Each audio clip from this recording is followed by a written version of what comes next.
What does a baby computer call its father? What? What is it? A data. What do you mean? It's a play on words. Data sounds like data, and since it's a computer, data is like its version of daddy. It's a techie dad joke. Bayangin kita bisa ngobrol kayak gini sama AI untuk belajar speaking untuk bahasa Inggris. Karena speaking tuh satu komponen yang paling ditakutin orang Indonesia pas kita belajar bahasa Inggris. Kita bisa reading, kita bisa listening, kita bisa writing. Pas ngomong bingung, takut. Kenapa? Karena jarang dipakai. Gimana caranya kalau kita punya tutor kayak gini yang 24 jam, 7 hari selalu ready buat kita belajar? Pantengin video ini supaya kita bisa explore lebih lanjut. Kalau nggak sih kalau kita udah belajar sebuah bahasa baru dan kita memakai bahasa itu secara regular, kita meningkatkan proficiency bahasa tersebut 70%. Saya William, content creator yang bikin startup bahasa GPT. Saya mau share gimana caranya kita bisa belajar speaking jauh lebih fluent dan lebih pede pakai ChatGPT Advanced Voice Mode. Metode ini tuh cocok banget buat teman-teman yang ambis tapi senang dengan analytical dan teknik-teknik terbaru. Karena di sini kita bisa langsung ngobrol sama AI, instant dia bisa kasih feedback sama kita dan dia bisa jadi kayak sparring partner kita buat belajar speaking yang lebih cepat. Saya suka banget metode ini karena ini datang dari keresahan pribadi sih. Kalau kita belajar bahasa Inggris dulu di sekolah, kan nggak semua guru bahasa Inggris tuh cukup sabar ya ngadepin anak-anaknya yang mungkin lebih lama gitu. Terutama saya dulu bukan orang yang cukup cepat mungkin nangkep, terutama dari hal ngomong ya. Kalau reading dan yang lain mungkin lebih gampang, tapi kayak dalam ngomong tuh susah aja gitu karena jarang dipakai. Dan saya lumayan introvert, jadi kayak ada beberapa part yang saya tuh sebenarnya nggak ngerti, tapi saya nggak berani ngomong gitu karena kayak yang lain buat lain juga diem gitu, dan saya juga jadi nggak enakan kalau mau nanya nanti kelamaan kelasnya. Tapi saya tertarik gitu, saya pengen tahu kayak cara ngomong gimana, kapan dipakainya segala macam gitu. Dan itu tuh jadi kayak sebuah misi pribadi gitu. Kalau kita bisa belajar, kayaknya keren ya kalau punya kayak Jarvis gitu yang dimana kita bisa ngobrol langsung dan belajar hal yang ada AI-nya langsung ngobrol sama kita. Dan ini udah ada gitu, teknologi udah ada, 2 bulan lalu baru keluar, berbayar memang $20 per bulan, tapi menurut saya sangat worth it sih, karena anggap aja kayak kita beli buku per bulan, ya teman-teman juga bisa ngelakuin ChatGPT-nya buat hal-hal lain gitu, yang kalau misalnya teman-teman lagi kerja, ini tuh kayak kepake banget.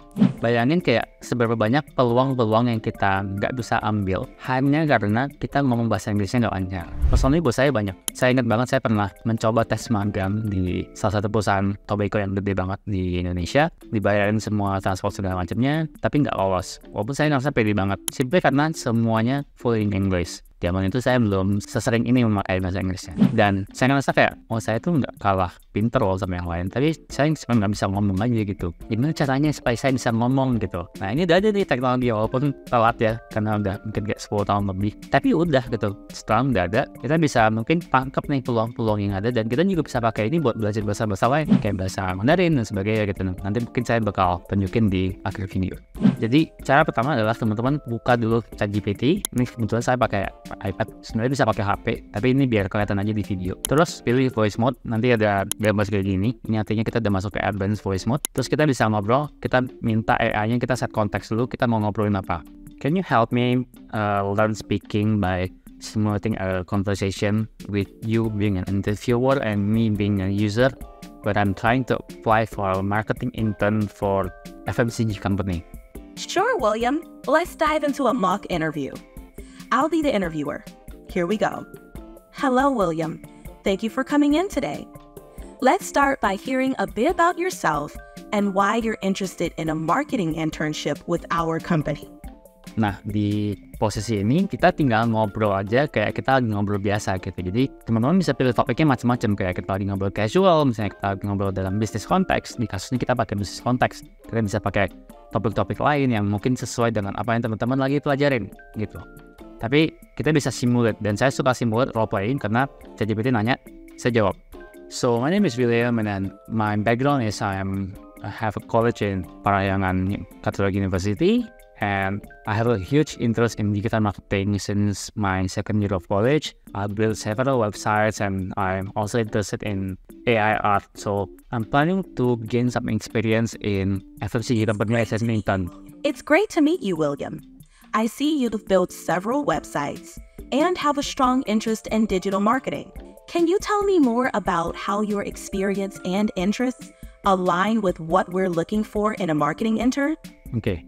Jadi saya bakal jawab sekali lagi, terus kita move ke second phase-nya adalah request feedback.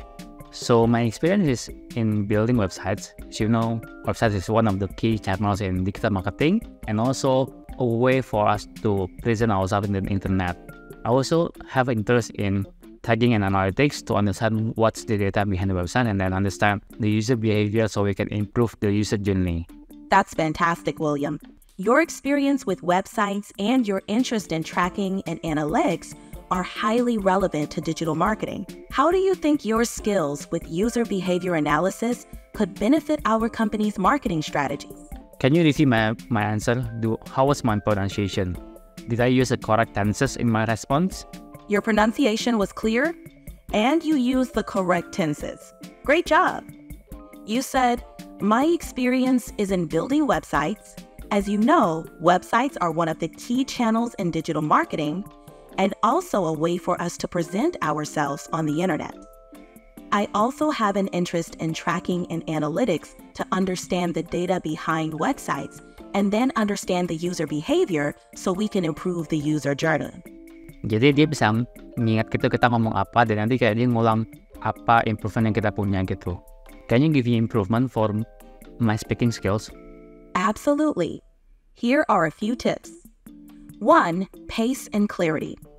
Keep a steady pace to ensure clarity. Try not to rush through your words, especially when discussing complex topics. Vary your tone. To keep your audience engaged, vary your tone to emphasize key points. This makes your speech more dynamic and interesting. Practice technical terms. Make sure you're comfortable with any technical terms you'll be using, so you can say them smoothly during the interview. Conciseness. While it's great to give detailed answers, be mindful not to over-explain. Practicing these tips will help improve your overall speaking skills. Nanti ngasih feedbacknya bukan buat speaking English, tapi kayak overall, karena emang saya punya kesulitan di tone yang terlalu datar. Tapi menarik banget sih, jadi kayak kita punya sparring partner yang nggak ofensif. Saya nggak merasa defensif pas ChatGPT yang bilang kayak gitu. Malah saya ngerasa senang kayak, oh ternyata saya gitu ya. Dan kita bisa deep dive lebih jauh kayak, oh yang mana bagian yang datar tone-nya dan sebagainya. Dan kita bisa banyak banget nanya kayak vocab yang tadi dia bilang. Let's say ya, tadi dia bilang something, word conciseness. Mungkin ada yang nggak tahu conciseness apa. Saya mungkin nggak tahu itu apa. You mentioned conciseness. What is it? Conciseness means expressing your ideas clearly and directly without using more words than necessary. In an interview, being concise helps you deliver your responses effectively, keeping the listener engaged and showing that you respect their time. It involves sticking to the main points and avoiding unnecessary details. Oke, jadi menarik banget. Jadi kita bukan cuma bisa ngobrol, kita bisa minta feedback, tapi kita juga bisa kayak ngobrol kayak, oh ini apa maksudnya, gimana maksudnya gitu. Jadi imagine a teacher yang sangat sabar dan ngikutin kita mau ngobrol arahnya kemana. Dan mungkin minusnya satu menurut saya adalah kita tetap harus nge-steer. Kita harus tetap ngarahin kayak, oke saya pengen belajarnya ini nih. Karena kalau kita dalam situasi kelas, ada seorang guru yang arahin kita mau belajar kemana. Di sini ChatGPT responnya masih sangat reaktif, dimana dia menjawab apa yang kita tanya. Kita bisa nanya apapun. Dan ini bisa jadi kayak satu complementary lah buat kita untuk belajar juga. Mungkin kalau buat teman-teman tergantung preferensi belajarnya, saya suka banget belajar kayak gini karena kita punya feedback langsung yang clear gitu, yang kadang saya suka sebel gitu kalau belajar terus kayak feedbacknya kayak kurang bagus deh gitu. Apa kurang bagus itu apa gitu? Kurang bagus, kurang jelas, atau misalnya kurang bagus nggak detail, atau misalnya kurang bagus tuh karena ngomongnya berantakan, atau kayak tone-nya datar gitu, apa kurang bagus tuh. Kadang nggak semua guru tuh punya kapasitas untuk ngasih feedback ke semua anak, karena mungkin mereka capek aja gitu. Dan di AI mereka nggak peduli gitu, karena mereka berdasarkan computing power, internet, dan dia pokoknya melihat kita bisa sama aja dengan responnya dengan semua orang yang pakai ChatGPT yang belajar bahasa Inggris gitu.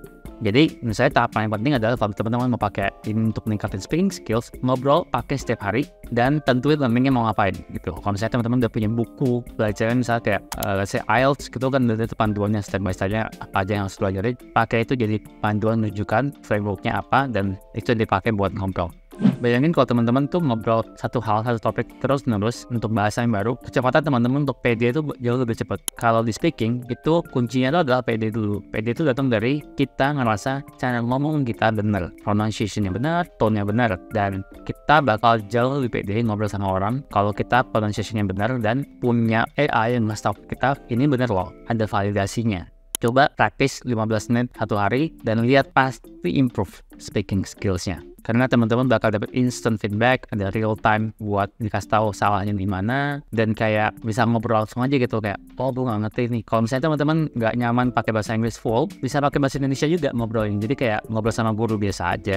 Bayangin kalau teman-teman bisa bahasa Inggris tuh pintu kebuka tuh banyak banget. Teman-teman bisa belajar bahasa-bahasa lain, misalnya bakal coba demonstrasikan, yang bisa ngebuka pintu jauh lebih banyak lagi. Jadi bahasa tuh emang pintu dunia sih. Karena kita suka ngerasa kayak orang Indo tuh kurang pinter lah, karena ini itu. Sebenarnya kita tuh pinter, pelajaran kita tuh oke. Kita tuh kurang baby aja, karena kita ngerasa kita nggak bisa ngomong bahasa yang kita nggak mengerti gitu, dan terlalu dalam tempurung dimana bahasa Indonesia adalah bahasa yang harus dipakai satu-satunya. Padahal enggak gitu. Kalau kita bisa belajar bahasa lain, kita justru bisa mengangkat loh bahasa Indonesia. Kita contoh ya. Can you help me learn Mandarin? I'm very beginner on this. I never learned any Mandarin in my school. I'd be happy to help you get started with Mandarin. Mandarin is a tonal language, which means the tone in which a word is spoken can change its meaning. There are 4 main tones. 1, high level. 2, rising. 3, falling. Let's start with some basic phrases. Hello, 你好. Thank you, 谢谢. 你好，谢谢。太好了. You're getting the hang of it. Can you give me feedback about my pronunciation? I can't provide feedback on your pronunciation, but I encourage you to listen to native speakers and mimic their tones and pronunciation. Practicing with language apps, watching Mandarin shows or movies, and speaking with native speakers are all great ways to improve. Let's try 你好. 你好 is pronounced as 你好. The first syllable, 你, has a falling rising tone, and 好 also has a falling rising tone. Great job trying it out. Keep practicing. Can you give me another word? Sure. Let's try 谢谢, which means thank you. It's pronounced as 谢谢, with a falling tone on both syllables. Give it a shot. 谢谢. That's great. Keep practicing and soon you'll be able to use these phrases in everyday conversations. Jadi kita bisa pakai AI buat belajar any kind of language. Pertama English dulu, English dipakai oleh semua orang. Dan kalau teman-teman udah ngerti, bisa tuh nambah cabangnya gitu. Dan ini tuh tool yang sangat multi-versatile, teman-teman bisa pakai buat apapun kalau kita ngerti cara makainya. Jadi kalau misalnya teman-teman ngerasa video ini cukup helpful, atau misalnya teman-teman penasaran dengan berbagai macam tool yang saya tadi coba, caranya gimana, bisa ketik di kolom komentar, nanti saya bakal balas gitu. Jadi kita saling belajar aja, karena teknologi ini masih baru 2 bulan. Kalau misalnya teman-teman ngerasa ini helpful, tolong subscribe, bantu channel ini supaya kita bisa 100.000 subscriber. Kita baru 45.000 di saat saya record video ini. Semoga bisa bantu banyak orang lagi dalam belajar. Sampai jumpa di video selanjutnya ya. Bye-bye.